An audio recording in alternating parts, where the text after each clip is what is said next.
Yep. Okay. It looks like we're going. Yep. All right.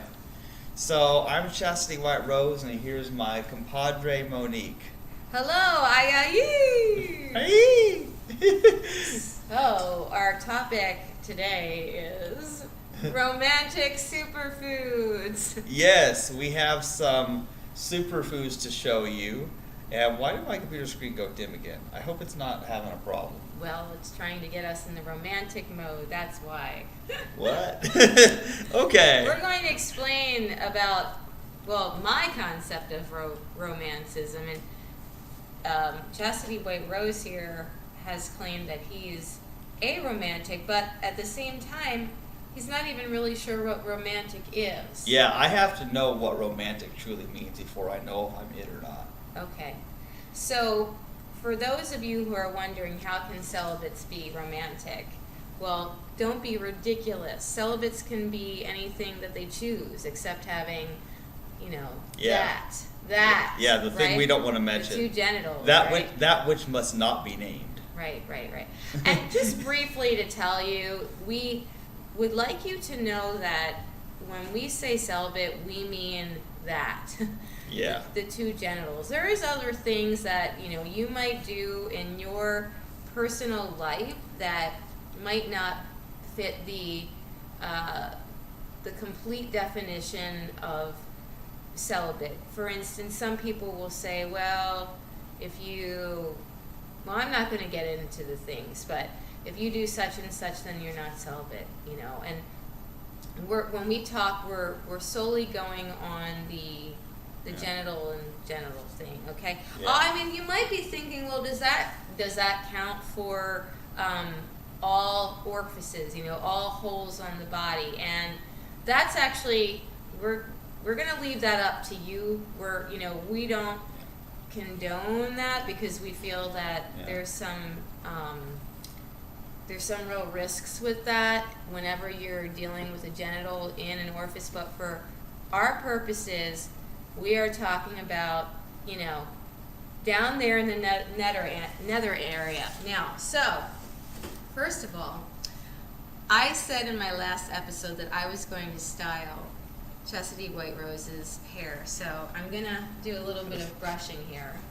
And now, see, I'm not a professional hairstylist. I have challenges on my own. But I feel that if you care for somebody, that you might do this, okay? If you're not getting paid for it, just want to do it.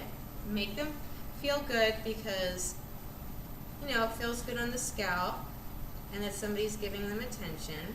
So this could actually be considered romantic. It could, or it might not, depends. She, they. I feel like you're a they, but what's your pronoun, Chastity? Well, I like to be a she, but if you want to call me they, whatever.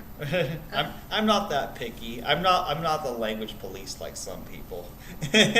Well, if you want to be called she, that's what I'm going to say. All right. Okay.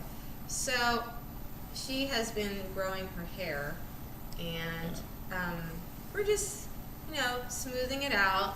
So because you kind of like look like a punk rocker when it's not smoothed out. I'm not sure if you're going for that look. Well, that's not bad, is it?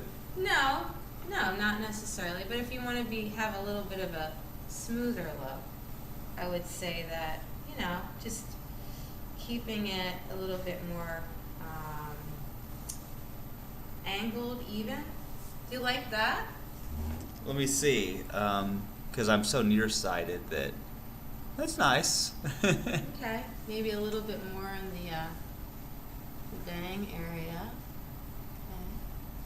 Did you do this cut by yourself by chance? Actually, yeah, I always cut my own hair. And that's why right over here, it's a little bit uneven. Do you see that?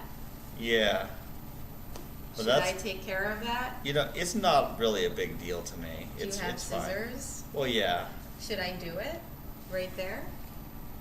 Well, if you want. Okay, go get your scissors. I only do that, though. I won't dare do anything else. Okay, yeah, you don't want to mess it up. All right. So, I care about Chastity White Rose, and I happen to be romantic, so. Yeah. Right. So I feel that this is like tender, loving care. Please, I think I have to look at you in order to do this. Okay, turn to the side, please. Okay. I'm gonna do my best here.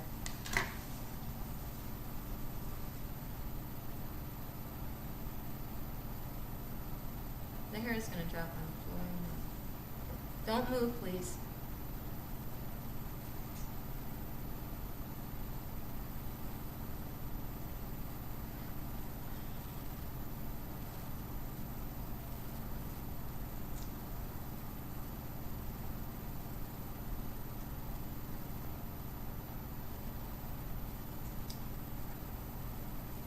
And now, Chastity White Rose likes to streak his hair with peroxide. Yeah, I like that stuff. Why aren't you all natural? Because you want to be blonde like you were. I was At first. I was blonde originally when I was a baby. I only got dark hair later. So he wants to keep it like he was. There's only 2 little pieces I need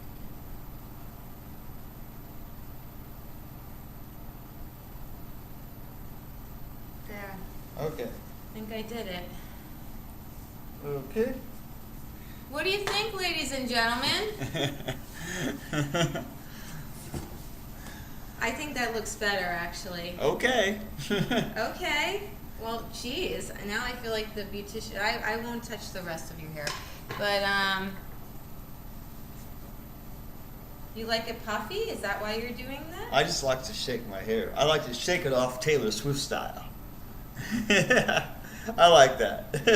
Okay. Yeah, it's cool. Anyway, we need You to have some extra curls in it. we need to focus on our topic now. All right, the topic. So in the car, when I was driving Chastity White Rose around, I told him that I like driving him, you know? And I'm not sure, that might be like a little bit of a dominant personality of mine. And I told him that I was getting turned on, but, you know, like I'm a celibate, so I don't mean that. But I just want you to know that I'm a romantic person, okay? I have feelings, I have emotions, and I like to physically express.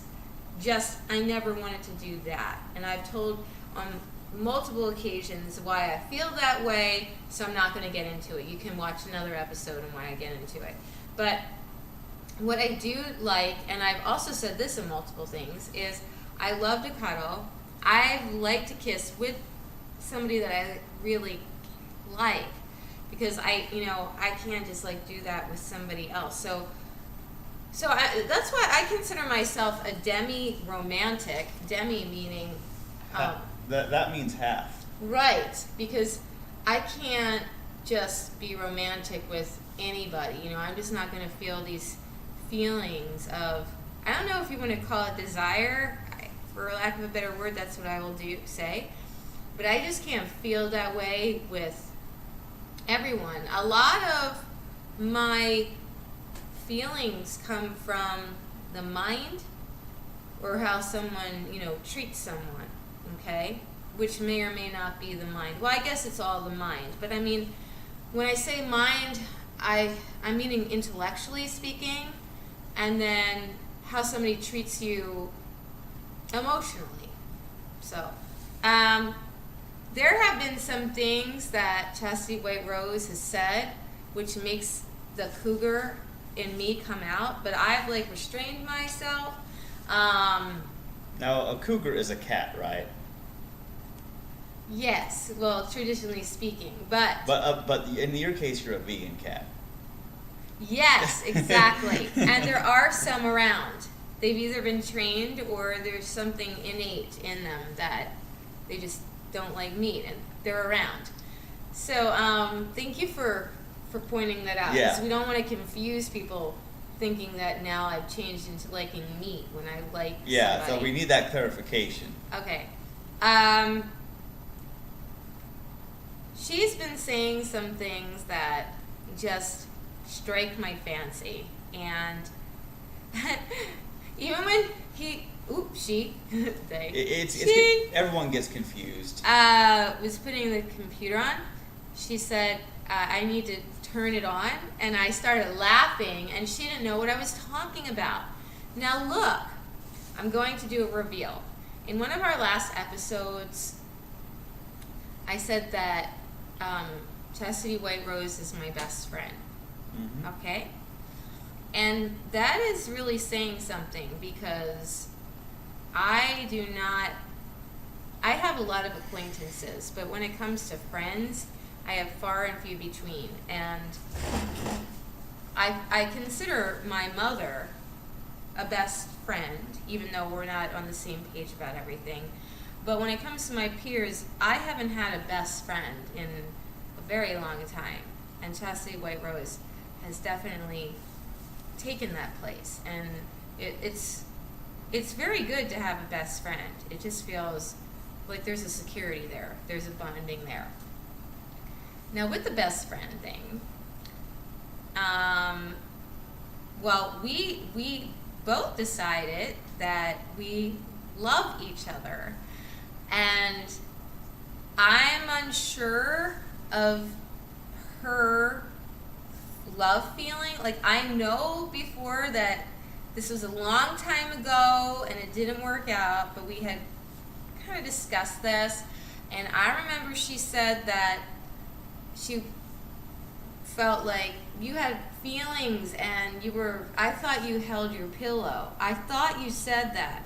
Well, last night I held one pillow and I pretend it was Chastity White Rose, and then because there's so many pillows in the place I'm staying, I'm not staying here, I have my own place, my own room while I'm here, and I took two pillows, and then they were both her, and I just felt like so romantic that I haven't felt this in so long.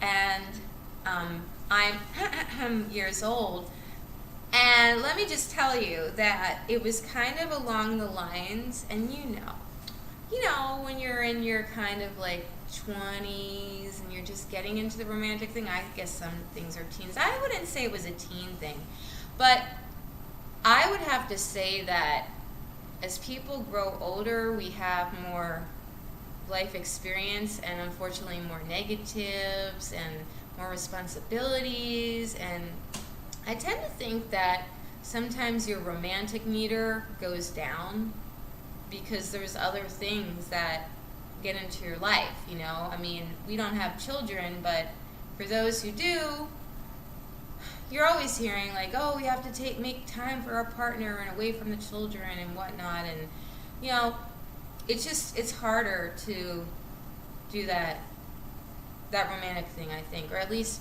you can do the actions maybe, but it's harder sometimes to really feel it because of so many things. Then I guess there's those people that they love each other so much that it doesn't matter what's going on. A lot of times they tend to be more high school sweethearts. A lot of times it tends to be people that don't have that don't have a lot of stress. And so I'm having these feelings, these physical feelings that, I mean, I did hug Chastity White Rose in Cafe Gratitude today. There's one in Kansas City. Yeah, we went there. I've never been there before. I've been to some in California, and I held Chastity, and I had some tears come to my eyes because of what she was saying. I mean, she's such a real person that cares so much, and I've yet to meet somebody, especially one that was born in a male body, even though you're a she, that talks this way and is really concerned about females. She is concerned about females because we've been so pressured throughout the years to do things that we don't want to do in order for the guy to stick around. And it's very uncomfortable. And it's why I don't date, because I don't know what I'm getting myself into, you know? It's very uncomfortable. You go to a restaurant and they wind up thinking, well, you know, now she owes something, and I don't need that, you know? I'd rather pay for my own food. Yeah. I'd love to have a romantic relationship, don't get me wrong, but in order to like get to that point, like there's so much pressure and whatnot. And that's why I found this person that actually respects me, respects other women, understands it. And you've heard what she says. I mean, this is real. This is not an act, okay? Yes, I happen to be an actor and also a teacher. I mean, I love acting when I'm getting into the moment. I don't like a lot of acting pieces because they're always throwing the sex thing. But when I get like the right role, even if it's like really low income, I love it. But I'm not acting here, okay? This show is for real. This is our personal values. Yes, and what I want to say is people who have followed my YouTube channel for very long, or who have seen the things I post on social media, they know that I'm just real. That's one thing that everybody knows about me, is I just say exactly what I think without hesitation. And I find that other people filter what they say greatly. They filter a lot more what they say because they are afraid that if they say something politically incorrect, that it'll ruin their reputation. They're all so afraid. You know what I mean? People live in constant fear. They're afraid of letting people know what they think. Like, for example, we all have opinions on abortion, gun control, immigration laws, you know, political issues. We all have opinions on religion. Which religion is true? Does God exist or not? You know, all philosophical ethics topics. You know, we all have opinions, all of us. However, many people live their whole lives and die without ever telling their opinions. They're ever saying how they really feel about anything. And one thing about me is that I have nothing that keeps me afraid to say how I really feel. You know, because a lot of people, they keep secrets. They keep secrets from their parents, from their spouses, from their children, from their friends, that kind of thing. And you know, I know that in the past there have been times when I've thought about things and had feelings that I didn't have anyone to talk about.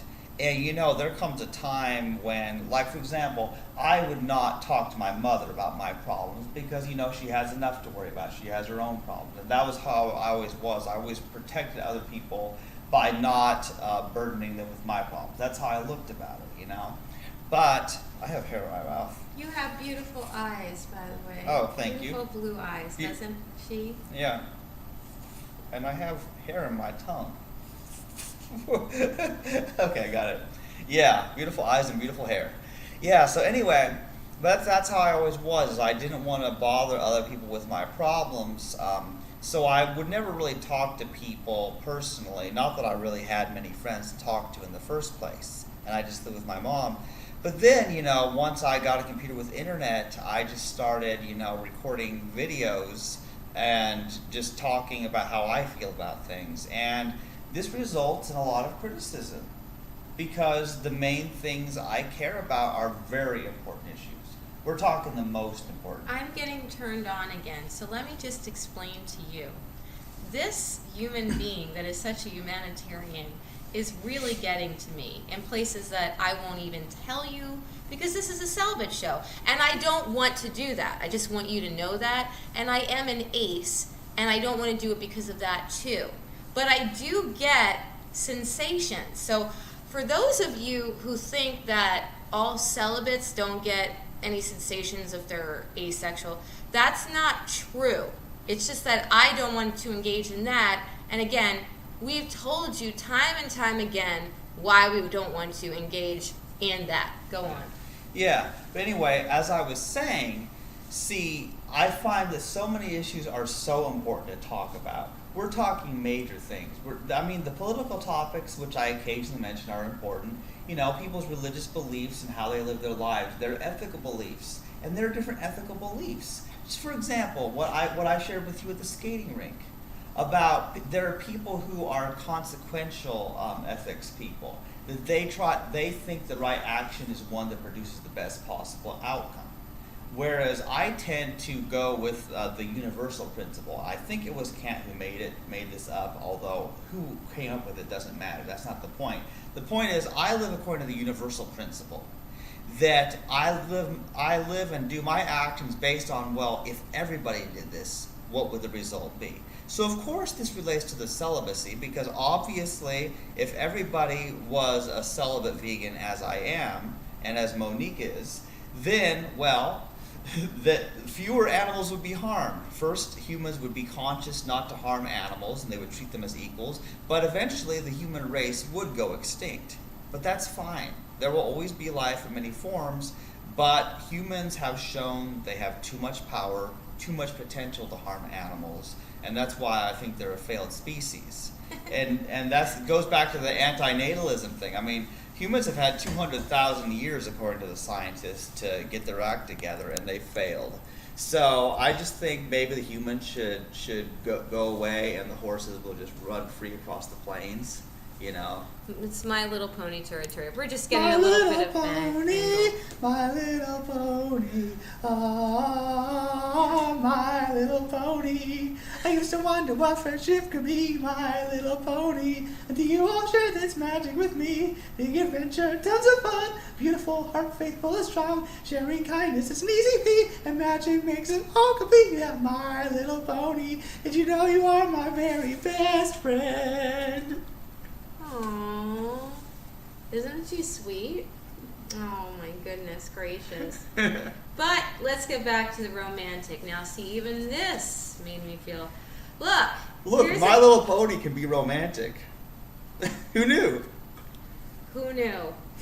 But I was the treasure of the My Little Pony Club back in the day. Yeah, for at least my little group. Yeah, not the she's one. my Moni Pony. Yes. So anyway, romantic versus aromantic. I'm explaining this to him. I'm explaining this to some of you who might not know. Okay, so romantic to me is when you hold each other, when you kiss each other. You know, that's the core. And then, if you're spending time with that person, doing fun activities or having in-depth conversations could be romantic. I mean, you could hold each other, you could kiss each other while you're actually having serious thoughts or whatnot. You can go to a raw vegan restaurant, and I haven't gone to a restaurant with somebody in a male physical body in, I don't know, maybe close to a decade in that way. I just don't do that because, as I said, then they people expect things. But I would like to have a relationship because it feels good. It feels like I want to belong to somebody without actually belonging to them, because it's a safe feeling. It's a feeling of you're wanted. They have your back. And when you feel this, I like to express it physically. So, we talked before, and this is 2 decades ago, but I did kiss someone for 8 hours. That was it. You said that you were afraid of that, so that's why I'm concerned. Like, I haven't done that, and I'm not planning to do that. Yeah, see, I'm not the kissing type. That that's saliva. That's unsanitary. But what if it's no saliva? Maybe if they both have masks. Okay, there's different types of kissing, and that's how, you have to decide with your partner. Do you want... I agree. Like, I don't like the saliva thing. I never liked when some male would try to stick their tongue in my... Now, if I really, really like them, after a while, it's okay. But initially, like, to stick your tongue, like, no. But as I've become more logical and thought over things, I really... and this has been a long time, I just like the regular kisses without saliva, like a closed mouth kiss. Your open mouth kiss, that would be considered, I guess, the French kiss. I don't like that, even though my name is French Monique. I only like the closed mouth kiss. I like to press my face against someone because I guess it just feels, again, like that closeness, without having to go anything like liquid or things like touching. So that's me. I like to express myself that way, and I would call that part of romantic. And I know that there's a lot of asexuals that they are not. They're far and few between. I've gone on ace-book.net where we've met, and I don't see many hetero romantics. Usually they're from Europe, if they exist. I've seen some homo romantics. So yeah, like another thing is she has diagnosed Asperger's, high functioning. I've never been diagnosed with that. I'm older. I won't say that I'm, but it's funny. It's so weird to want to keep your age secret. You're just like my dance teacher. Well, we're in the arts, and so unfortunately there's age discrimination. That's even horrible. Though it shouldn't happen. Yeah, it should not happen. Yeah, but when I'm 144, I'll be happy to tell you that, because then I'll be having to achieve a world record status. But yeah, you can probably find out how old I am anyway, so I'll let you do the digging. Yeah, I've never been diagnosed with that. I don't know if it's because people aren't being diagnosed at that time. It's possible that I've heard that you can't just be a little. You are or you're not. Well, and remember what the definition I gave you, what I felt autism was. I really feel autism, at least Asperger's syndrome, is basically just being so smart you don't know how to relate to most humans. That's how I feel about it. That would probably be me. Yeah. I think in fact a lot of vegans in general are just more aware. They're just more educated. You have to be very intelligent to make. Why the do you have to have connections. a syndrome in order to be highly intelligent? Well, Yeah. I think that psychologists, psychiatrists, doctors like to make up syndromes. They really like to make up new words, and they usually like to make them Latin or based off of the last name of somebody. Because someone named Hans Asperger, that was someone's last name, and so apparently he came up with what we call Asperger's syndrome now. So it's very weird, but everybody has a label, a syndrome, a diagnosis. And I feel like we should not be letting people label us like that. I find that yes, if you look at other people who are diagnosed with Asperger's syndrome, yes, they're very similar to me. In fact, I've watched many videos of them. I'm checking out from the library, and you'll notice one thing that I have always noticed with Asperger people is a specific talent. A super genius area in a specific way. And so with me, that tends to be, like math and computers and art. I'm very much into real physical objects. I'm into geometric shapes. I'm into number sequences, like I was telling you.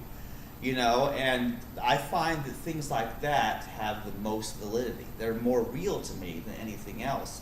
Whereas when it comes to religious belief or emotional feelings, it's hard for me to understand what all that means, because it's not something I can see, that I can touch, that I can count.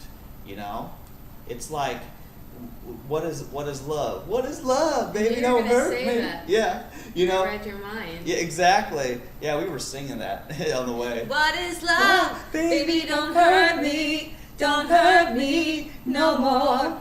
What is love? Baby, don't hurt me. Don't hurt me no more. Bum, bum, bum, bum, bum, bum, bum, bum, bum, bum, bum, bum, bum, bum, bum, bum. What is love? Bum, bum, bum, bum, bum, bum, bum, bum, bum, bum, bum, bum. Hey. Anyway, yeah, back to my point. You don't want to have to pay any royalties. Yeah, I know. If we do too much of the song, that's what I'm worried about, honestly. But anyway, but that's a good song. Anyway. Yes, Hadaway. Yeah. Give him the credit. Oh yeah, yeah. Very interesting. But anyway, what I was about to say is like, when people talk about love, I'm like, what color is it?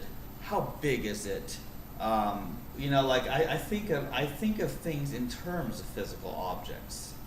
Like, and speaking of physical objects, let's talk about some of our superfoods. Okay. See, this is real stuff. This is physical stuff. I can touch this. I can read all the amazing ingredients on this raw organic meal. It's organic. It's vegan. It's very, very healthy. Got all sorts of fruits and vegetables. Just look at all the amazing stuff this contains.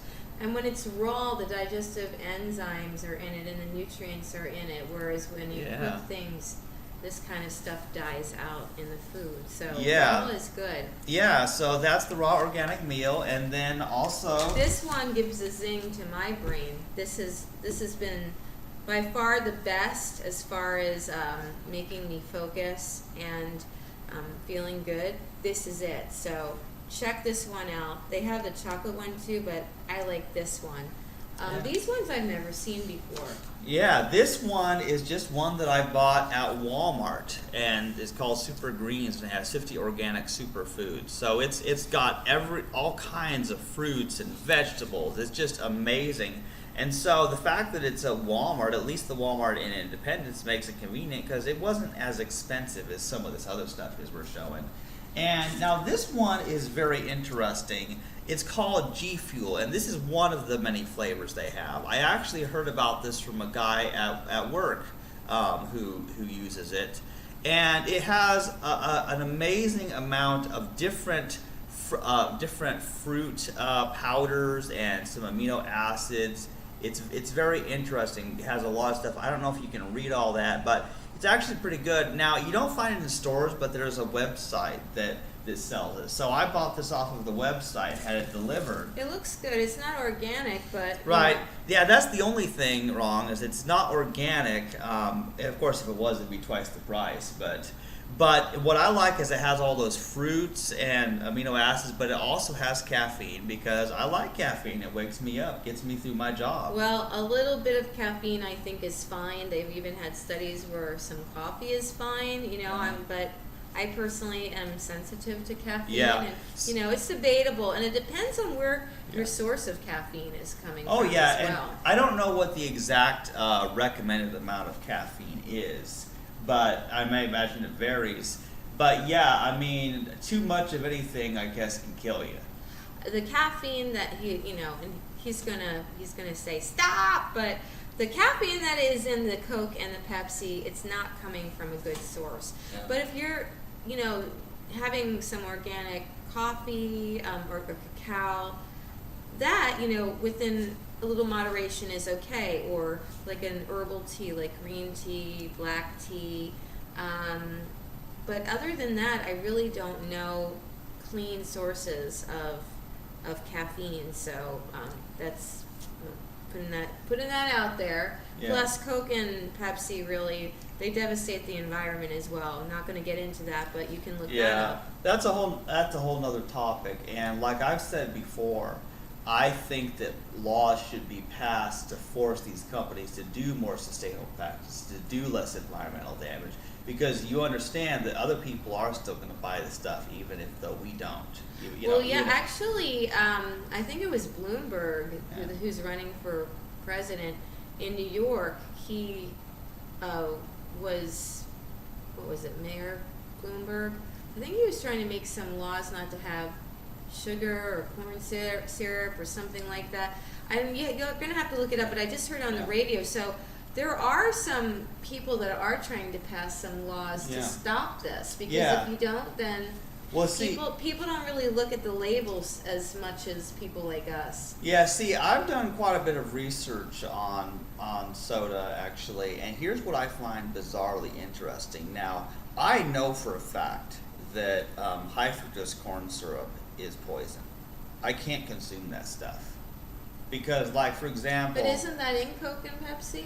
oh, in the regular flavor it is. Now, But not in the diet. yeah, well, here's what's very interesting. Now, the high fructose corn syrup is a genetically modified corn thing, and the regular just Pepsi or Coca-Cola, for example, those have tons of that. Whereas the diet pops, which ironically people say they're worse for you, and even if they weren't all that good, the amino acids, the aspartic acid and phenylalanine, are found in many vegan organic products. They are amino acids found in nature. And so from what I have read about the history and watched some videos on, apparently there was some scientist who was trying to make, I forgot, was it a drug to fight cancer or whatever it was, and apparently there was a solution of amino acids that he made, and then when he tried tasting it, it ended up sweet. So there's a sweet taste of these amino acids.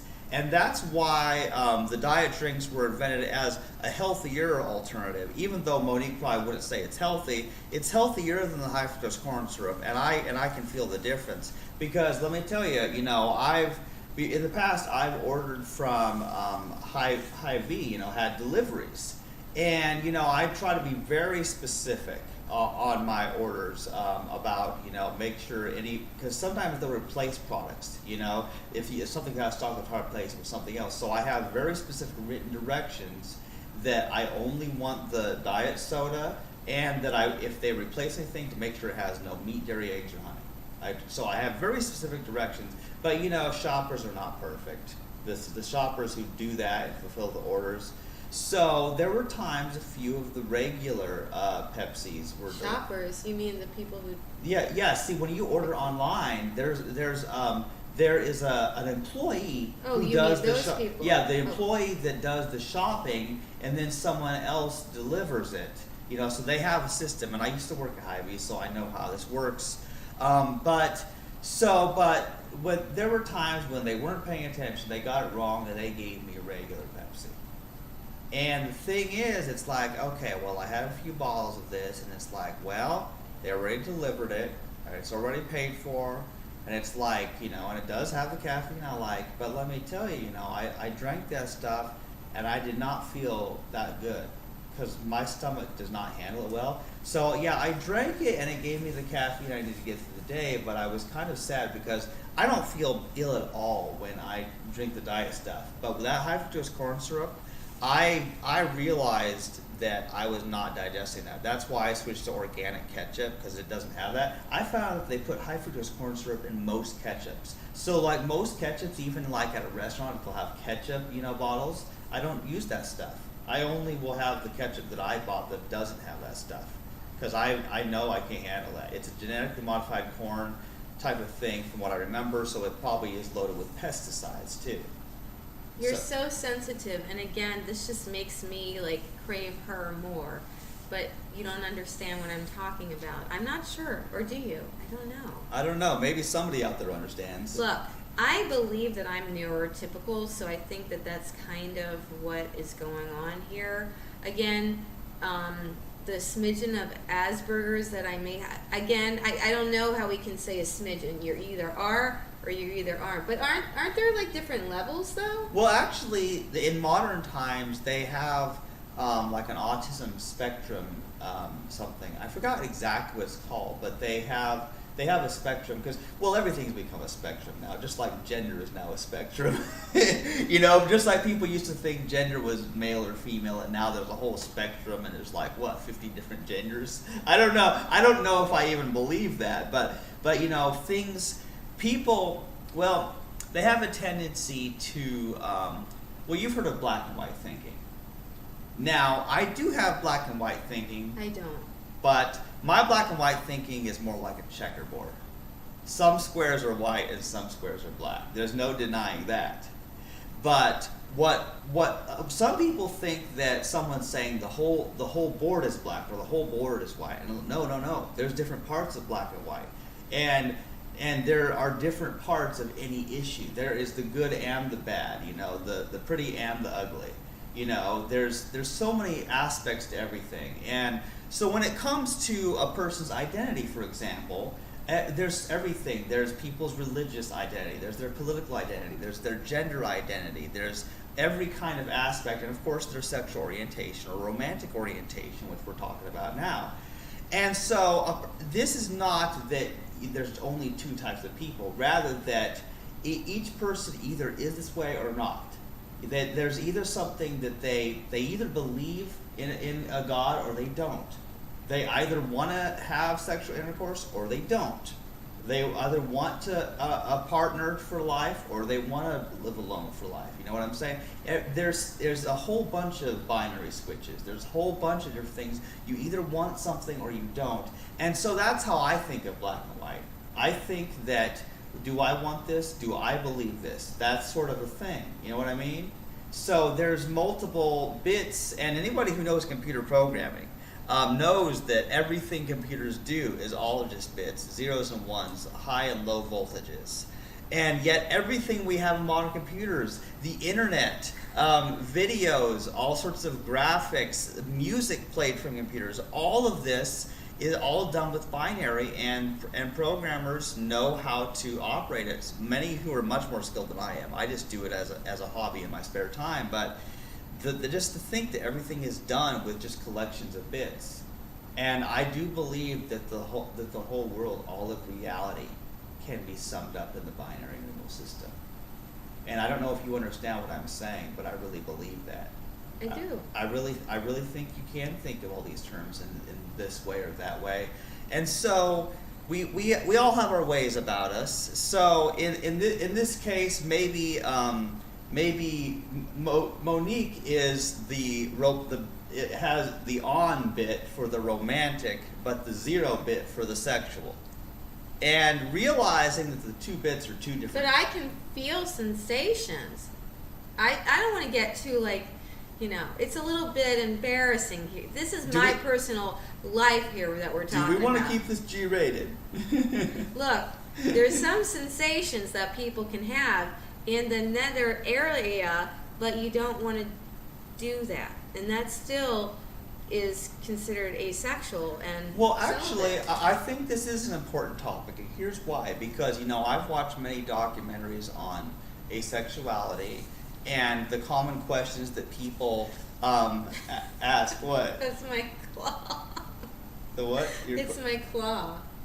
Your claw. It's my vegan celibate cat claw that I'm romancing. Okay. For the cougar, okay. Yeah, anyway. So here's one thing people commonly ask asexuals. They commonly ask them about the sensations that you're talking about. Really? They and a little shake for you. And so it took me a while to figure out what you were talking about. It took me a long time, and just now I just figured out what you were actually referring to. Oh my gosh, why don't you talk to them by yourself? I'll listen from a distance. I am truly embarrassed now, but go ahead. Okay, am I brave enough for this? I don't know. I'll give you the only example I can give you because I'm a biological male, and this is a common question asked of asexuals. Do they get aroused or do they have erections? And here's the thing about it is a person can get an erection for a biological male can get an erection. If you don't know what that is, Google it, or perhaps don't. I don't know. Oh God! Why do we have to talk about this? I don't know if we do, but we're talking about it, so let's just go with the flow here. And let me tell you, I have read a lot of the biological components of this, and erections commonly happen during sleep. for no reason but then just fluctuating hormone levels as someone sleeps. Well, let me tell you, I had double pillows, if that tells you anything. Go on. Okay, more on that later. So, certain things can trigger certain biological responses, such as clothing that rubs you the wrong way. So, if you have a thing down there, because you're biologically male, and your pants or your underwear rubs on it just the wrong way, then it can stimulate it and causing an erection, which is usually very painful, because when it happens and you're wearing clothes, then it no longer fits in your clothes. And it hurts. It hurts bad. And this is a most unfortunate development, and I believe I mentioned this previously. One of the main reasons that I somehow am going to arrange, however much money it takes and how many ever doctors I have to see before someone can refer me for surgery, I want to get my testicles removed. And one of the primary reasons is that without the influence of testosterone, then erections become impossible, or at least extremely rare from what I've read. So that's one reason besides the pain that I experienced from the testicles. So that's an important thing that I've mentioned, because it is an important thing to mention. But people, they ask asexual people this question about whether or not their body parts do certain things. And first of all, why do people ask this of us?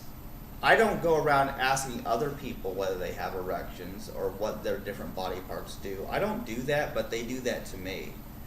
And I think this all comes from a big misunderstanding.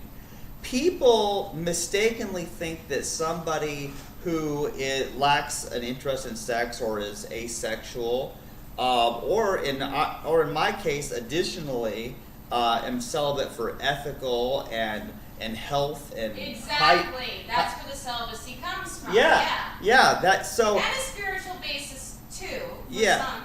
Yeah. So here's the thing is. So to put this very bluntly, because I want to get this uncomfortable topic over with, the reason that I don't have sex is not because I don't get erections. It's that I don't want to put them in anybody else's body. Yes! That's why. It has nothing to do with what my body decides to do, because let's talk about the human body in general, okay? Because our body does what it does. Our blood flows. Our white and red blood cells do what they do. All the cells of our bodies, our internal organs function without conscious control. They just subconsciously do what they do. Breathing is automatic. You don't have to be awake to think about breathing. It's automatic. So our bodies function like pretty much, automatic machines. That's what they do. And so, yes, people have certain biological responses to certain stimuli, but that has nothing to do with who they are as a person and what their desires are.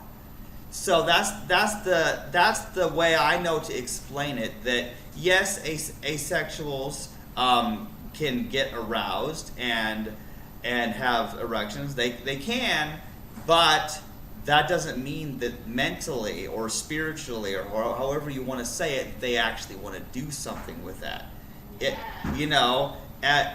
It's often could just be a nuisance. It might just be something their body does that, they wish it didn't do, or maybe it doesn't bother them. And maybe some people press their bodies against one another, but they still don't do that, because once there's like genital entering, that's when it's not celibate anymore. Yeah. So, I don't know what your limits are or whatnot, but if you're in a committed relationship and you want to put your bodies together and you don't have clothes, or you do have clothes, as long as you're not like, as long as the genital, not in the genital, it's still celibate. Now, whether you're like doing like things like animalistic clothes or not clothes, it kind of gets There's a fine line there. Let's just put it that way. But to feel somebody's body, if you're in a committed marriage, I think that it really should be marriage, because, you know, in one of our other episodes, you were saying that once people do that, the uncelibate thing, there's like this bond, you know? Yeah. And I would have to say that for me, anything that's been intimate, like physically intimate, it doesn't matter that it wasn't that, because I've been celibate for life there, but it doesn't matter, like just the intimacy itself in any fashion is a bonding, at least for me. Now there's plenty of people that they don't feel the same way. They don't think a kiss or hug is like a bonding, but like you were saying on another show, time spent or living in the same space, that's a bond. That is a bond. Yeah, it's all the time they spend together. See, that's the thing. And see, here's the thing about it is, you know, I've known Monique for how many years has it been now? I forget. I think we started doing our show 2015, maybe. Yeah, sounds about right. So yeah, it's been like about 5 years. Half of a decade. Yeah. So now I want to go over briefly, why are we talking about this, including some of the uncomfortable details. I want to explain why this is important. I hope none of my friends see this. But maybe they should. Okay, go ahead. Okay, yeah. See, everybody knows. See, this is important because, okay, for example, people have to know what is being talked about. You can't talk about veganism without people knowing what it means. You can't talk about celibacy without people knowing what that means. And what do we mean by that? You know, and when people talk about God, their religion, what is being meant by that? So words have to be defined.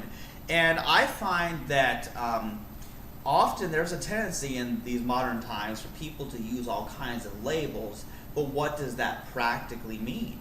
And this is a journey I've had to go through over the years because, you know, growing up, just knowing, you know, Christianity and a certain worldview, but then, you know, getting into my 20s, having to figure out what I actually believed about everything. What do I believe about the political issues? What religion, if any, do I believe? What is my sexual orientation? And I had to figure that out. And it's like I tried to figure this out, like, you know, what does it actually mean? What do these words mean? Yeah, we all call ourselves, you know, homo, hetero, bi, pan, whatever, you know. And when I first heard the term pansexual, I thought someone had sex with pans, like the kind you cook with. Oh, that makes me even warm. How was I supposed to know what that meant? You know? By the way, speaking of pans, can you please tell me where there's a fork and 2 forks and a knife, because I want to get that Diet chocolate cheesecake, the vegan. Yes. GMO. Okay, you entertain our audience while I get that. Oh, okay. Let's see. Entertain them. Da da da da da da. And hope you're enjoying our show, ladies and gentlemen. So, anyway, I am half Italian, and I just got to tell you that there is like some passion in me, and I just don't know if this, you know, lovable creature is going to get this. So we're kind of just like seeing what's going on here, but if you've noticed, friends, I put my relationship status to relationship, but I didn't say who it was, and the secret is revealed. It is him. We have both said that we love each other, but we have to, like, I guess, see, you know, if we want to be together regardless, because we know that we are very much alike. We have the same morals and values, and we care about people. But there is something that I have found out recently.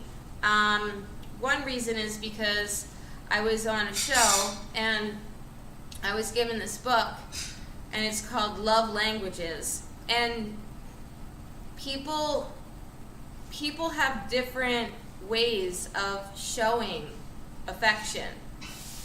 Some people buy, and not only just showing it, but receiving it, like wanting to receive the affection.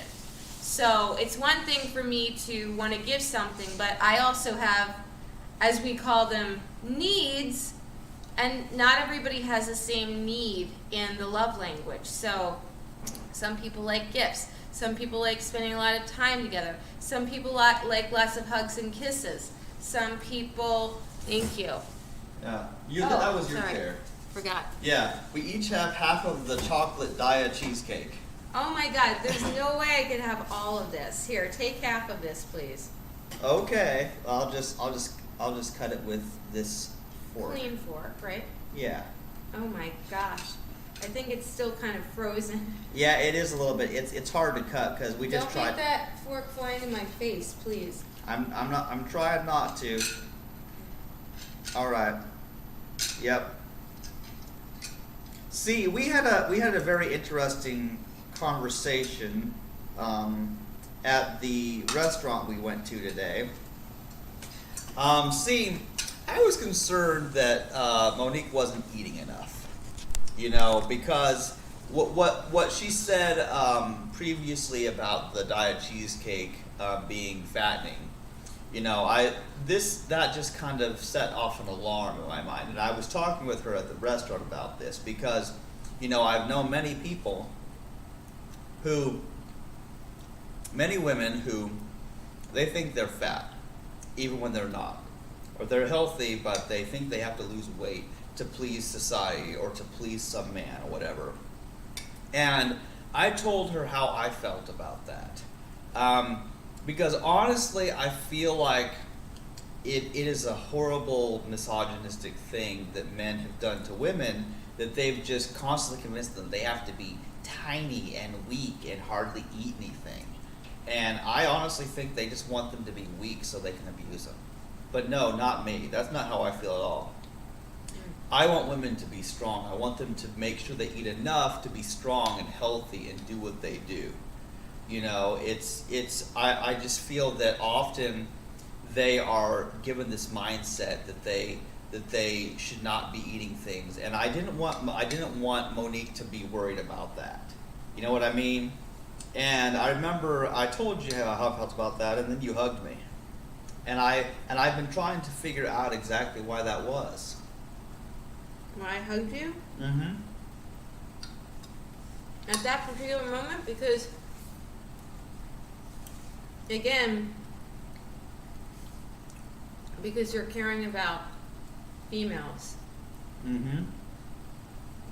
Not because of me specifically, Right. but because you cared about the issue enough. I remember a couple decades ago now, like Jersey Shore bouncer, he was beyond chunky, okay? He was like not obese, but he was heavy set. Mm-hmm. I'll never forget, he was making some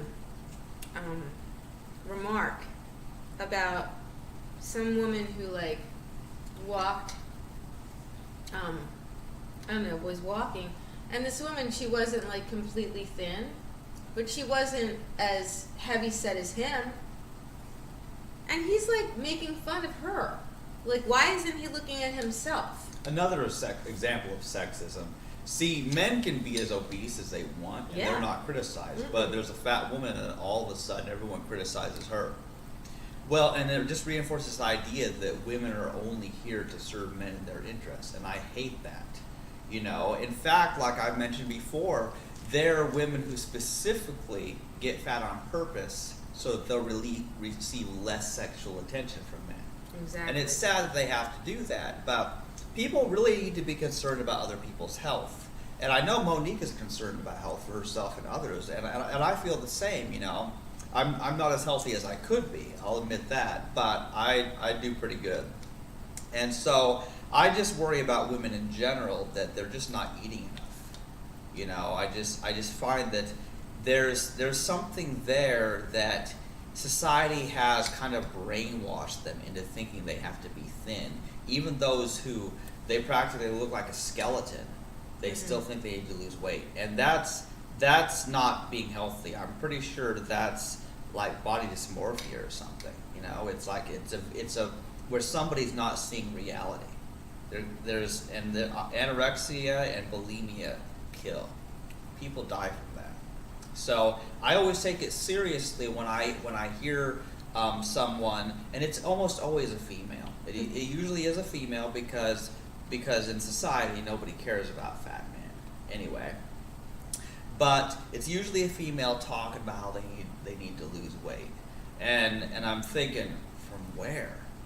Like, where do you have weight to lose? They don't. Oh.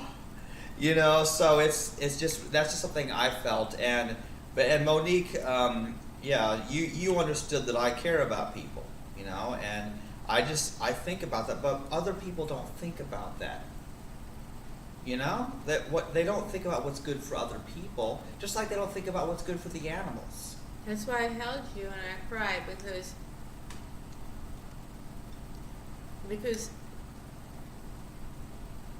when you are of a caring nature, it's kind of hard to find other people that are. Yeah. Like, even the vegans that I know, there's a huge percentage, they don't seem to care about people as much as the animals. And I say, all human forms need to be cared about, you know? And the health thing, if you're not healthy, then you're not feeling good. If you're not feeling good, that energy comes off to other people. You can't get away from it. We all interconnect somehow, wealthy, poor, and we all have a spirit about us. And I don't like to see people in pain. And not too many people really discuss that. Enough, at least. Maybe there are more people than I think, but I've never really heard someone talking about the all the elements that you have. That's somebody in a male body, and even female bodies. They don't seem to care as much about people. Well, here's what I find particularly interesting, and this is just a trend. Obviously, it's generalization. But have you noticed that biological females usually they tend to care greatly about their children when they have children. They tend to take care of their children better than they do their own health, you know, and which is very interesting. Sometimes they tend to be on the spectrum where they care so much about others and neglect themselves. Yes. So that's their weakness. But yet, if you don't have children, and people aren't thinking this as much as they do, you're the selfish one. Yeah, how does that even make sense? And what I think people need to do, because some people tend to just care for others and neglect themselves, and other people are entirely selfish and think only about themselves and not how what they do affects anybody else. And so, like I've explained to you before, like. Here's how I felt about it, and why I would have ended up a celibate one way or another. Because I used to think from this mindset. I used to think, wait, let's see, if I was a biological female, I would still be a celibate. I would still be a virgin for life. Because why would I want to do something with somebody that would get me pregnant or give me diseases and produce children and they would suffer in this world? So I knew I wouldn't do that had I been born with a female body. I wouldn't be doing anything with a man. So if I wouldn't do it, then why would any woman actually want to do that? Maybe some do, but I don't understand it. So if I wouldn't want that as a female, then why would I do that to someone, me being in a male body? You know what I mean? So I thought about it from the female perspective, being able to identify with them, and it's like, well, yeah, that turned me celibate for life. You know? That's how I came to the conclusion for first becoming vegetarian. Because I'll say it again, I had this, what I say, a spiritual epiphany, and I thought about a cow in a pasture, and how the cow is being manipulated just to get killed. And I thought of a baby cow. And I thought, what if we did that to regular human babies, right? And well, yeah. And then vegan, when I saw a video where the cow, she couldn't even stand up because she had been like, her udder was like so inflamed. I thought, well, I wouldn't want that to happen to me as a female. I can't have that happen to some other species female. So I put myself into that creature's position.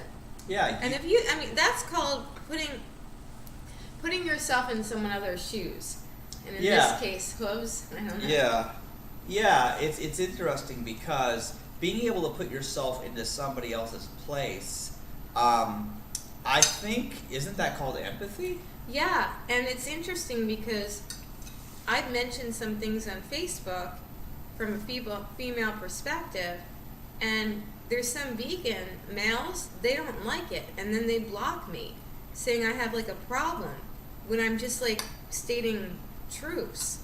And then me, the person that likes to make peace, I say, well, here, this is what I meant, and we can work this out, and then I never hear from them again. They don't care. One blocks you, one, says, I'm not talking to you again. And it's like, again, if they just put themselves into my shoes, then they might see. And me, like, I'm the one who has to say, I'm not saying to this one person that I'm sorry because I didn't do anything wrong.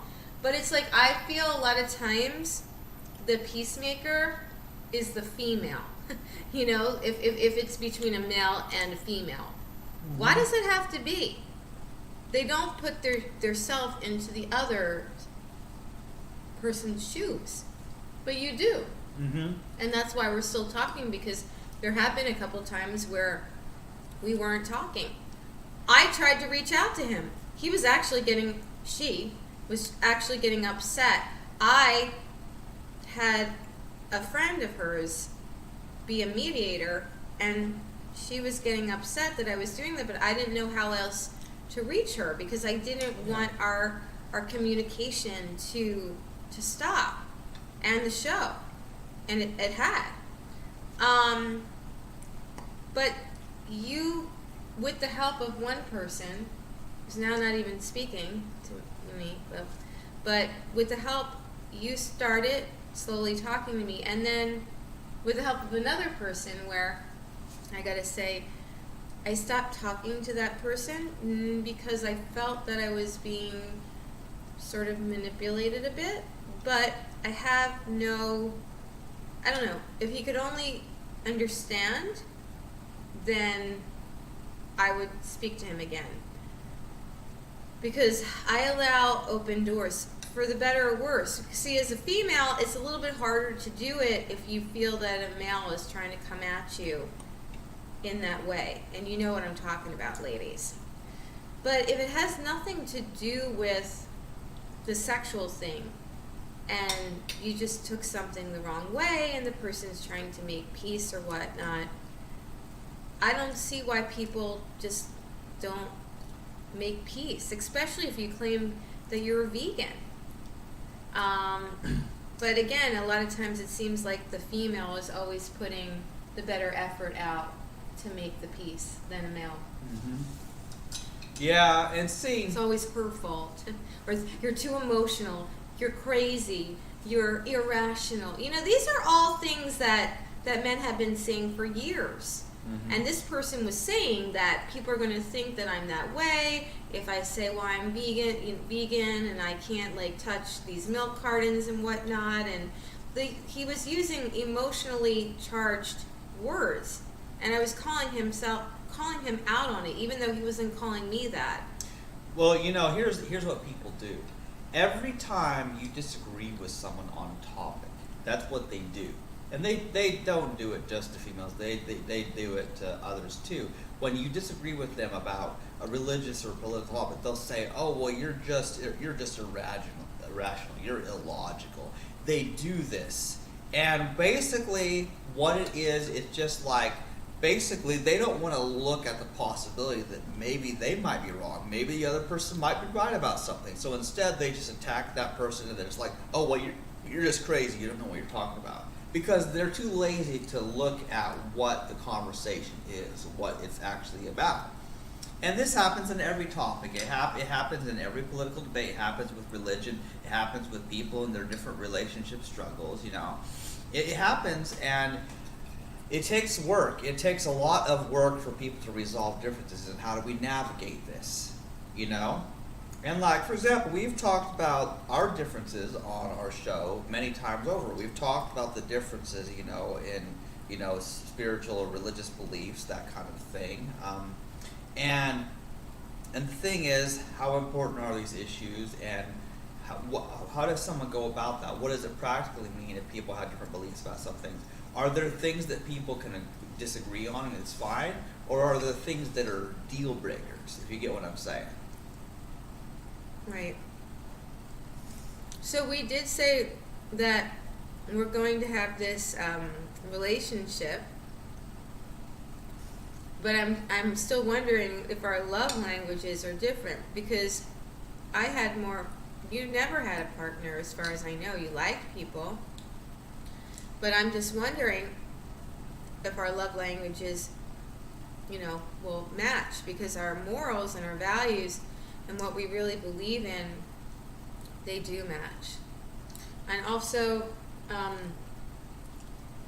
I've read up on the neurotypical and the Asperger, and it's interesting because I've read things where there is a lot of trans going on in the Yeah. Asperger world, Yeah. and also there are celibate marriages in the Asperger's world too. Mm-hmm. You know, Chastity Whitworth was telling me that if she was not, if there weren't certain attributes that had happened in life and in birth, that she might be a very different person. Yeah. You know, and then maybe I wouldn't gravitate towards, because there wouldn't be all these these bonds, these, you know, Yeah. untouchable bonds. Yeah, here's what I want to say right now, Monique, is, see, here's the thing. Now, you've known a lot of people in your life. You've been places, you've been acting, you've done things in California, in other places. And so you've met a lot of people. However, of all the people you've met, they are not as special as I am. No. Because I'm a very different person Mhm. than what you'll meet out there. Mhm. Now, I think about what it would be like, and I believe I mentioned this to you one time. Now, what if everybody was like me? What if everybody was very similar, at least, and that they were all vegan and they were all celibate, you Mhm. know, and there was a world of where the population, there was no sexism, racism, speciesism. What if there was none of that? Well, then I would just be like everyone else. You might not even know who I am. But it's because of my difference, because of the fact that I'm not like other people. I'm not like humans in general, and I'm certainly not like other biological males. I'm so different in so many radical ways. And I think about that. And I think about how, on the one hand, I'm happy that I'm special to you.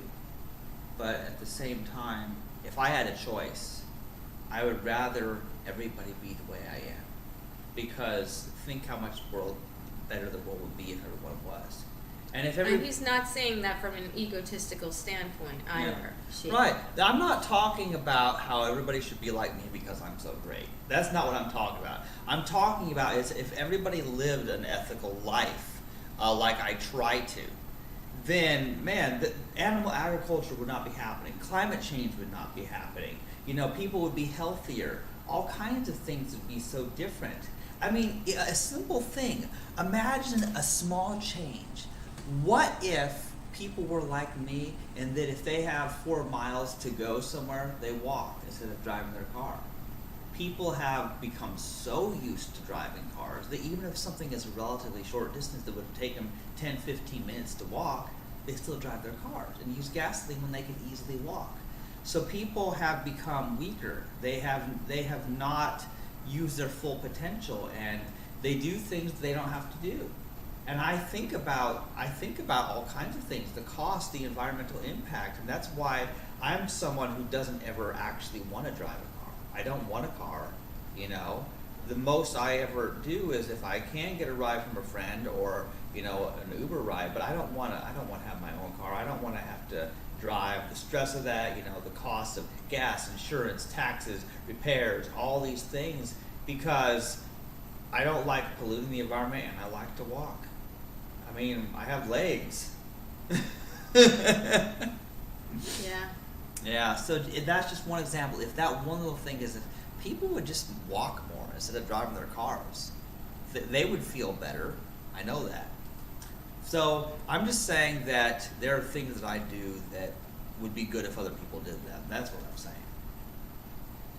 Yeah. Oh, I used to walk more because I took public transportation, but I'm one of those people, a short distance, and time is of the essence, and I have to get in even for short little rides. And you're right.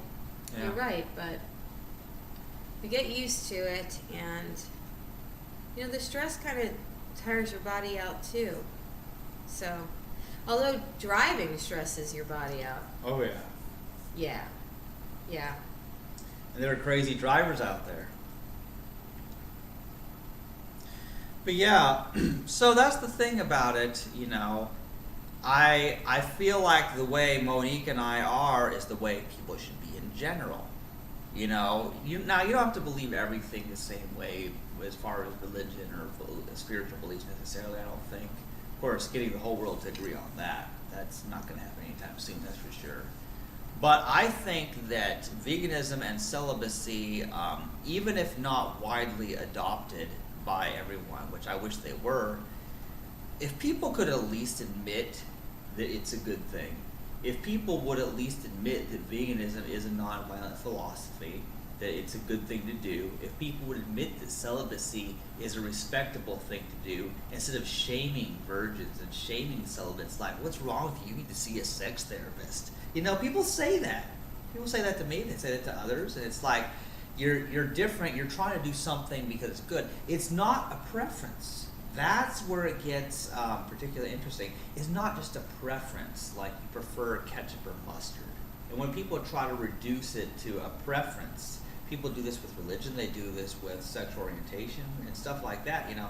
People, they think it's all about preference, like you just prefer this thing more than this other thing. No, it's a firm belief, an ethical stance, a reason why I don't do this. And people have preferences, but there's actual reasons. There's actual logical reasons. I don't do this because that contributes to this and that will cause that. I'm cause and effect all the way down.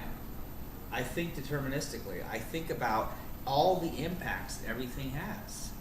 And it does take a high degree of intelligence to do that, I think. People don't think about that, you know?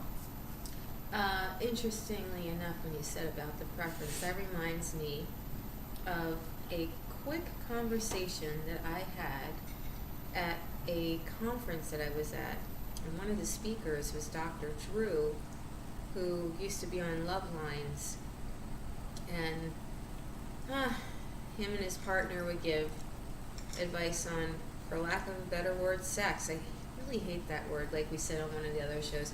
It just sounds so cold and disengaging and dark, actually. But he said that he believes that an asexual, there's some sort of thing going on with the brain or hormones or something like that. He does not feel that it's he feels that there's something wrong with it. Let's just put it that way. But he didn't feel anything was wrong with celibacy. But he did feel that something was wrong with the asexuality. And I wanted to mention how you were talking about how you feel like you have low hormones. See, I don't feel that way necessarily. I mean, I don't know, like maybe I had more higher hormones when I was younger, but I don't necessarily feel like there's something wrong, because the celibacy thing has just been ingrained in me since day one. Mm-hmm. And the asexuality makes complete sense, because I'm not changing my mind on the celibacy. I don't want to, so I just like link the two together. Yeah. But you say that you have low testosterone, and that's why you believe that you might be this way. Yeah, I've thought about that. I've seriously thought about that, because I know that my testosterone levels are low. And I just think about, well, see, even if something happened that changed that, to where I did have the same testosterone levels as other biological males, well then, perhaps I might have sexual desire if that was the case. But I would still be celibate, because that's what I believe in. Right. So in a way, having different hormone levels can make it easier sometimes, because it would only be frustrating having a desire that you would have to fight against. That, because I've heard that described by certain people, having this thing that they want it but they don't want to want it. If you get what I'm saying, Mm-hmm. It's a very weird thing. Yeah, I hear what you're saying. By the way, vegans, a lot of them are supposed to actually feel more, I really hate the word, but I don't know what else to say, sexual. Because apparently plants are better on the body than... Yeah, this was actually covered in the Game Changers documentary, and that was the most embarrassing part of that movie. Well, I didn't go see that movie because Trust Arnold me, Schwarzenegger... you don't want to. Okay, Arnold Schwarzenegger is in it, and I am boycotting that man because he never had any consequences for the things that he did to women. He reached up under their skirt, okay? Then he said that when he was running for governor that, you know, he'd be a champion for women. You know, he said that because he wanted people to believe that he was a changed man, okay? But instead, one of the first things that he did was he closed women's shelters down. Is that a champion of women? No. And then you could see his household. On the side, he was sleeping with his maid, his housekeeper, and had a son with her. The son was kept secret until he was like a teenager, I believe. Okay, his wife left. But it's like, don't lie about these things. Okay, don't go saying you're going to be a champion of women, and then do these like other things. Okay, well, it wasn't like unconsensual, but. Well, who knows with the maid what happened. I mean, that's one thing. I've heard that housekeepers, like females, they're in like a lot of jeopardy when they live with a family, with a male. So many of them have been sexually assaulted or at least like harassed, you know?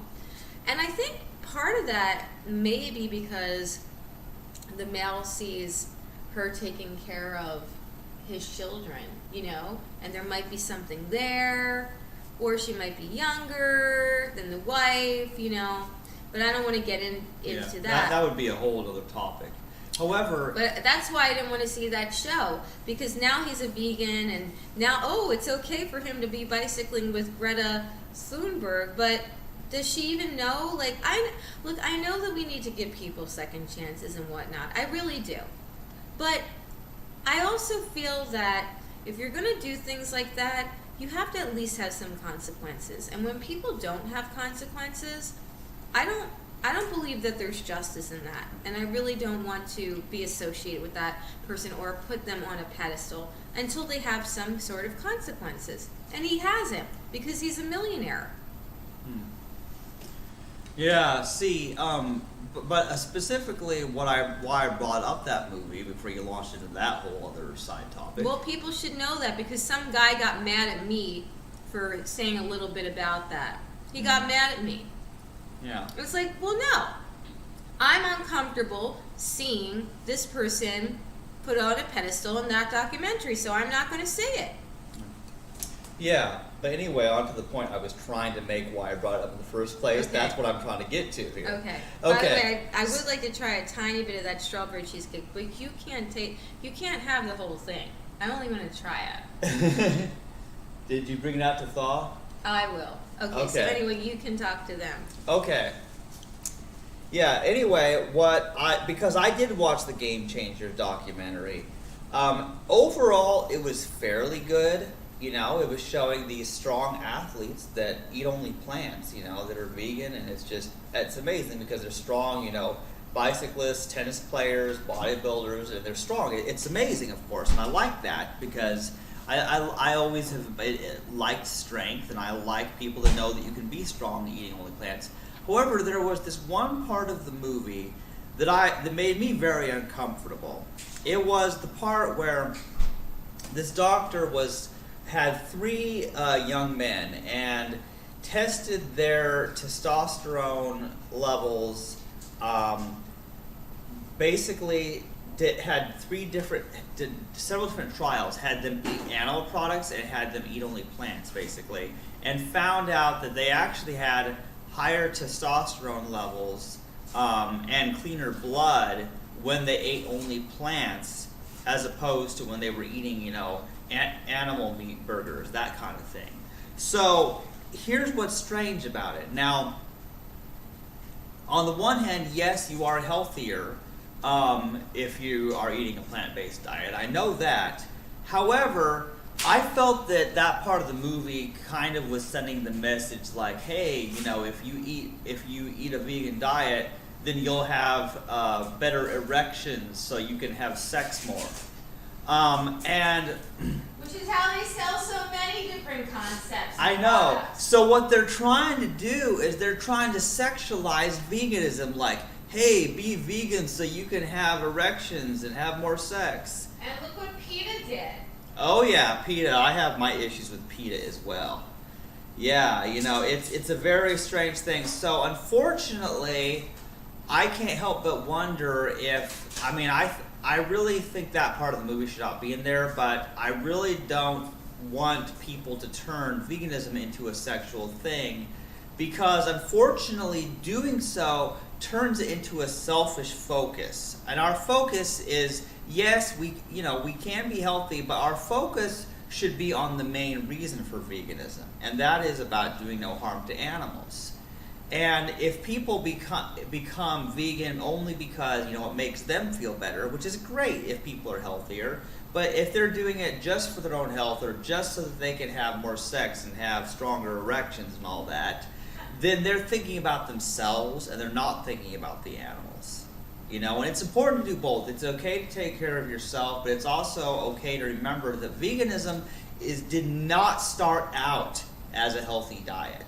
That was not how it started out. It was started for ethical reasons, about not exploiting animals. And I think it's important for us to remember, and I'm grateful for many vegan documentaries out there. However, I find that there are, you know, it's very sad because on the one hand, I don't... It's a clean knife. If you want some. Okay. Can I have a piece of the follow your heart cheese? Okay, I'm sorry. Keep going. This was great. I was listening to him. I wanted to cater to him because I'm being romantic. Actually, can you just take this away? Follow your heart. Can you put this away for now? Because I want to finish what I was saying. Okay, can you open that? Thank you. Oh, okay. Yeah, because I don't want to get distracted from what I was saying. Yeah, this is awkward. I think I can get this. I'm so sorry. That was rude of me. I apologize. Okay. Okay, yeah. I'll finish eating later. Okay, keep going. Yeah, so anyway, yes, so there are different documentaries that cover different aspects of veganism, the environmental, the health, and the ethics.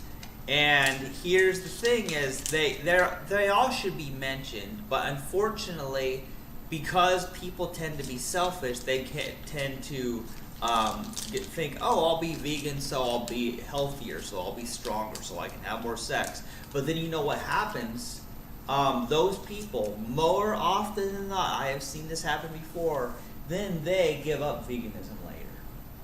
Because they were doing it for their own health, but they didn't have a strong ethical belief about it. Absolutely. And I know somebody where he liked me and he started going vegan and raw vegan, and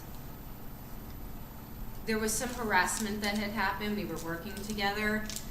I saw him 2 years later and he was eating at a meat truck. So Yeah, see, that's the thing is people need a permanent lasting reason why they do something. And I find that, in a way, I'll make a good comparison. See, people who go vegan just, because they hear it's healthier, for example, or that they might hear it's better to reduce climate change. That's true.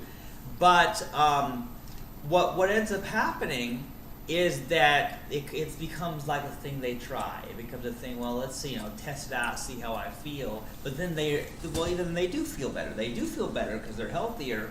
But then they go on and they forget what it was that they did that made them feel better. And then they go back to their old habits. And maybe they will come back to a vegan diet later. But they may or may not. But the point is they had the wrong motivation all along. Mm-hmm. And similarly, I will make a comparison with religion to this. Now, see, when I was a Christian, there was no firm belief. There was no actual belief in it. When I look at it, it's like I believed in God. The Bible was true. Jesus, was born, raised from the dead, all that stuff. I believed that because that was what I was taught. That was all I was told. But it was not a permanent, lasting, ethical thing that I did. You know what I mean? And then when I came across the real world and the fact that there are all these different religions that all make these claims and all these different things that people say, well then it's like all of a sudden I went from just believing one thing that was the only thing I heard to thinking, wait, there's other things out there? And it's just like, and the same also happened with sexual orientation. Because I thought everybody was straight. I thought everybody was heterosexual. I really thought that because that's what I was taught, like that was the way God made people or whatever. And so when I came face to face with the fact that there were others, that there were people who were homo, bi, or ace, when I came across that, I'm like, wait a minute, I've been sold a lie. I've been told that people are this way, and then finding out there's all these different things that people are. Mm-hmm. And so then I had to find out, well, who am I? What do I believe about God or the afterlife? What do I believe about sex and stuff like that? So I ended up becoming this vegan celibate atheist, and it's very interesting. And I find it very interesting because most atheists don't have ethics behind them. It's very. You were saying that. Yeah, it's very odd because you have to understand, Monique, with very few exceptions. And I'm telling you, a lot of them tend to drink a lot too. Yeah. Because I guess maybe they philosophize or something. I don't know. I don't know what's up with that. But one thing I'll tell you is that almost everybody who uses the label of atheist today, at least in this country, came from a Christian background. Almost all of them came from a background of Christianity, and then later they no longer believe it, so they call themselves an atheist. So what ends up happening is that they were taught a certain set of rules. They were taught that, oh, well, God doesn't want you to have sex before marriage. So, that's something Christians tend to teach. So then once they no longer believe that there is a God who cares about what they do, then they think, oh, well, there's no God. I can just do whatever and it doesn't matter. But I'm here to say it does matter. It does matter. Because even though there's not some man on a cloud up in the sky looking at people and judging them for whatever they do with their food or their sex lives, that doesn't mean that what you do is not affecting others here on this planet with you. So my ethics never had anything to do with whether or not a God existed. And I've said before that if a God was proven to exist, it wouldn't change my behavior. Because I do things because I believe it's the right thing to do, not because any human or any God told me to do. So in a way, religion gives people a structure and it gives them a set of rules, but those rules, I believe, were invented by men. Men who made rules, usually rules that women have to be subservient to them anyway. If you notice how male-centered the religions of the world are, that's because men made them up. You know, it's pretty obvious, and so I just find that... Except Mother Earth. Yeah, there's Mother Earth, Mother Nature, Yeah. all that stuff. And there's all the different goddess religions that people don't know about. Yeah, which are considered more pagan, probably because Yeah, that, females. yeah, the men just called it pagan because they didn't like that it was female-centered. They wanted it to be male-centered. I think you just answered a question that I never really even understood that I had. It's pretty obvious. Well, you know, one thing I don't like about a lot of the goddess worshiping religions, though, they focus so much on goddesses as being these females that are constantly pregnant and giving birth. Oh yeah. So God. once again, they have reduced females to only being about whether. And sexual too. Yeah, they sexualize them, and you know, and like I know someone, not naming names, but when I've seen this from multiple people actually, who were into you know, goddess or nature worship thing, and they'll have like they'll have these images of these, you know, nude females. They'll be, you know, like cartoon drawings or something like that, just drawings and stuff. But these goddesses, they always look like these big pregnant women, and that's all that the goddesses are represented. So they're just treating the goddesses, as baby making factories. Like that's all they're about. See, because I'll tell you one thing, at least with biological males, people who do get to know them tend to think of them, oh, well, at least, well, what job does this person work? What do they do? What video games do they play? You know what I mean? But with females, they look at them and just think, oh, well, can she make babies for me or not? That's the way they look at women. They think of them only as whether or not they can reproduce. And so if a woman doesn't want to produce children and doesn't want to have sex, then, well, they just dump her because they're looking for someone who will. So once again, whether they're doing this to human females or whether unless you've already had your children, then some men don't want to have more. yeah, It's kind of like depends on the person, where Yeah. they're at in their life, Yeah. maybe the age. yeah, but Right? yeah, and yet still the fact that women are not seen as a person with their own identity, their own interests. Oh, that's for sure. Yeah, that's the thing. And see, others look at you and they just think, oh, she's a female. Can I have sex with her? That's what they think when they see you. I know I assume that's what they're thinking. But I think about you and I think, well, you have good ethics. You care about health. You care about the animals. You're a very talented actor. You know, you do all kinds of things. You do all these important activism things. You do things, and you're funny too. You're the president of the My Little Pony Club, and it's like Treasurer. oh, why do I keep thinking it's the president? Okay, then I'll be the president. You be the treasurer. No, I'll be the president. Okay, you be the. I must say that if I was not running for president, I would want the woman underneath to be the president. Where are my glasses? I like to run in 2020. That's right. I'm being Bernie. Okay. Little acting there for you.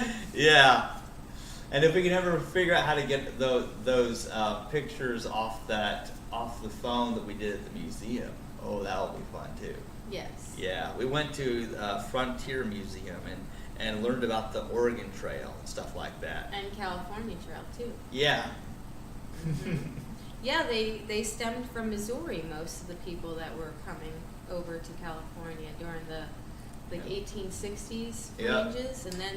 They even made a video game called the Oregon Trail.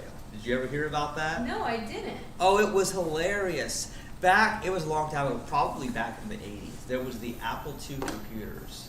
And that was, by the company that's now known as Apple that makes, the iMacs and the iPhones and all that. But the Apple II computer, oh man, it was old, but they had all these different computer games, and one of them was the Oregon Trail.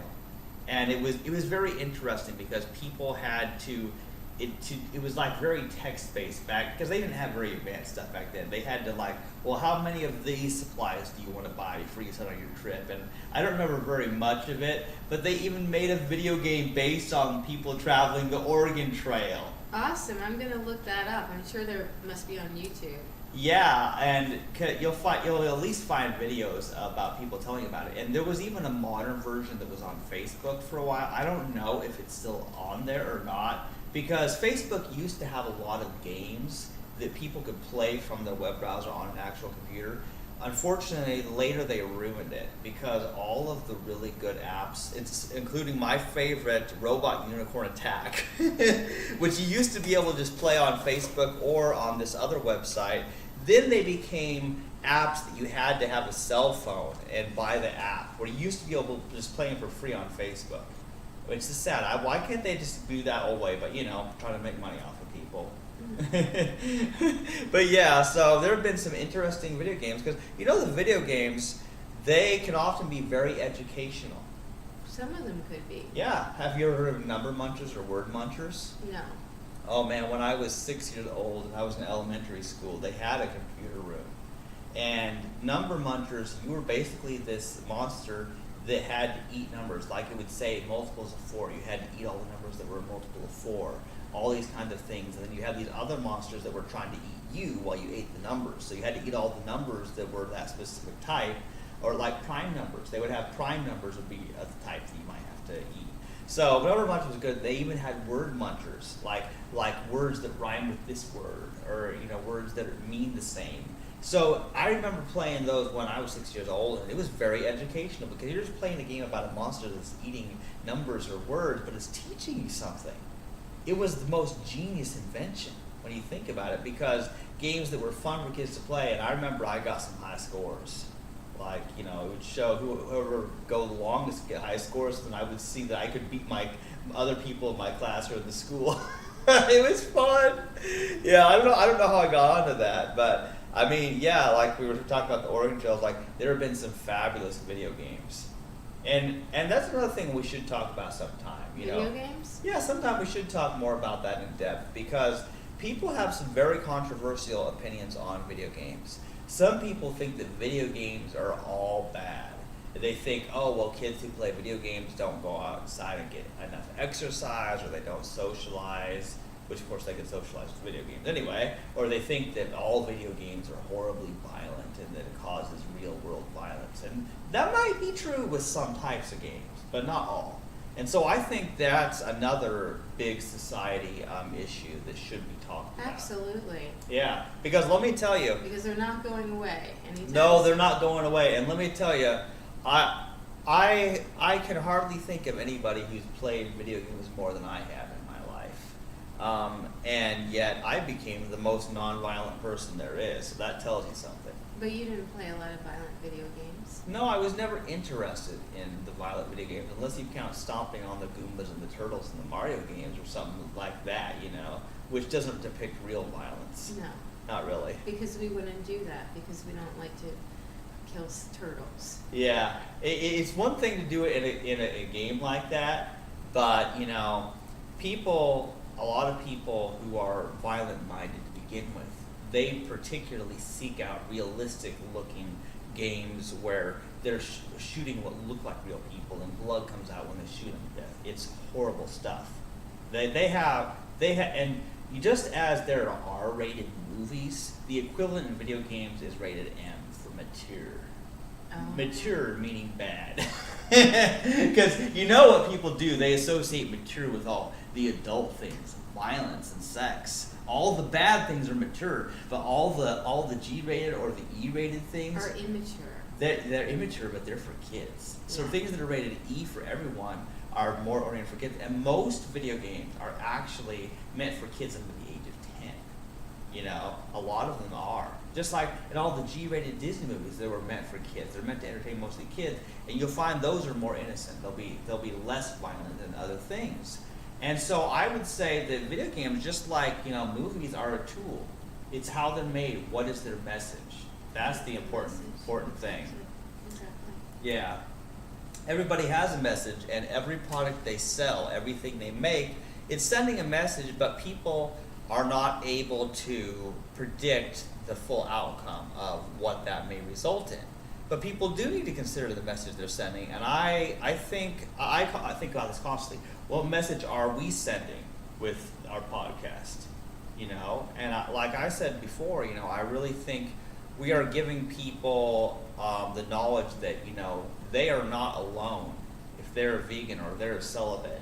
You know, No. there's nothing wrong with you. We want you to seek out this show. Yeah. Because we can imagine that if you have been going through some of the things that we went through, you're ultra confused, you feel ultra pressured, who knows what someone is saying to you, and you're probably Googling to see, you know, celibacy or celibate marriages, celibate relationships, you know, and a lot of times it'll come up as, oh, well, you're either going to be a nun or a priest, or you're celibate till you're married, but there's nothing in between, because we believe in a celibate marriage. We believe that you can have love, even physical intimacy, without doing that. And there are some people, but they're far and few between, so you don't see any links about that. So if you're one of those people, just know that there's people like us that believe the same way. So we definitely want to get this message out.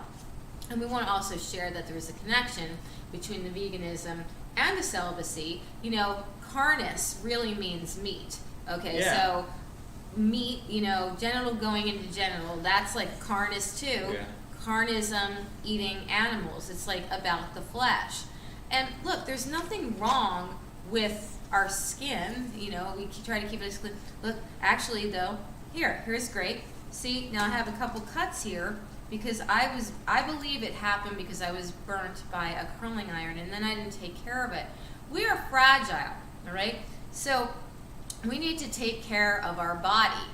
We need to keep our flesh as pure as possible, or things are going to happen. This is our largest organ. So why wouldn't we try to protect ourselves as much as possible, which celibacy absolutely does. Mm-hmm. So, you know, if you're thinking all these things, then it's good that you are thinking them, because people don't want you to think of them. They want you to continue to think that if you're in a relationship, you have to have a genital and a genital, including in marriage, because that's the way it is, or you're going to have an annulment and no one is going to want to marry you, and you're going to end up with like a lot of cats, which I can't because I'm allergic to them. Yeah, So- and besides, what's wrong with that anyway? Right. You can get vegan cat food. They make that now. Yes. So anyway, Yeah. don't buy a bill of goods that isn't true. Okay? Don't be fooled by fool's gold. We got that today at the National At the- Frontier Trail Museum Yep. for $2.25. Yeah, and you know, I think what you said is very important, Monique, because I have often felt in my life, like when considering the question about, well, will I ever get married or will I have some kind of partner for life? And I've always wondered about that. And my thought was, well, you know what, it's not worth thinking about it because anybody like that would probably want me to have sex with them, and since I don't want to do that, that wouldn't work out. And then you start, you know, stop even wanting to put yourself out there, Yeah. you know, even consider a date, because you don't want to, Yeah. you don't want to put, you don't have to want to go through that pressure. Yeah, it's like you don't want to spend all that time getting to know someone only to find out that they're going to require you to do certain things or they're going to leave you. Right, and then I've also been told, oh, well, they don't have to know up front, you know, let them get to know you and then you can tell them. Well, no, because just like he said, then you spend a lot of time, and then when it's finally revealed, well, they don't like it, and then they skedaddle. So now you've just lost your time, and not just the time, but the emotions that you invest into that person, because I mean, we all have some emotions. Some of us have more than others, but any sort of bond, I feel like there are some emotions, even if you want to call them zeros and ones. Mm-hmm. Am I right? Yeah, and you know, it's just very interesting because when you find somebody that is very special to you, and I'm speaking to everybody on this, You know, if you find someone who's truly special to you and truly gets you, then you will feel good that you saved your energy, because it takes a tremendous amount of energy to constantly go out and meet people, you know, get to know them. And I feel like if you don't bother with that, focus on your own life, you know, for a while, and then if you do meet that person, you will not have tired yourself out from all these other people and face the constant rejection. So I feel that, you know, it's important to wait until there's someone that you just know that they're the one for you, the person you connect with the most of anyone. And that's really true with the acting. There was a time when I first,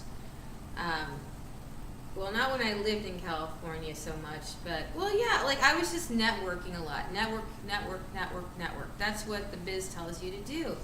It's very tiring, and also, as a, you know, single female, you don't know if you're networking or if, like, you know, the guy that you're talking to, like, wants to network with you somewhere else, right? So it was during that period of life, I mean, it was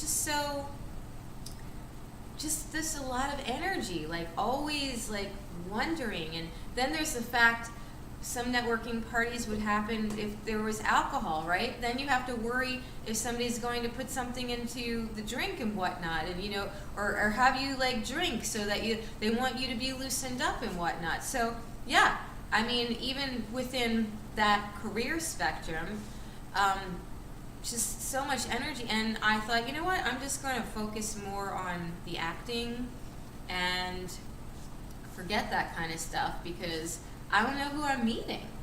Yeah, it's highly dangerous, you know, and it's good to be cautious of people.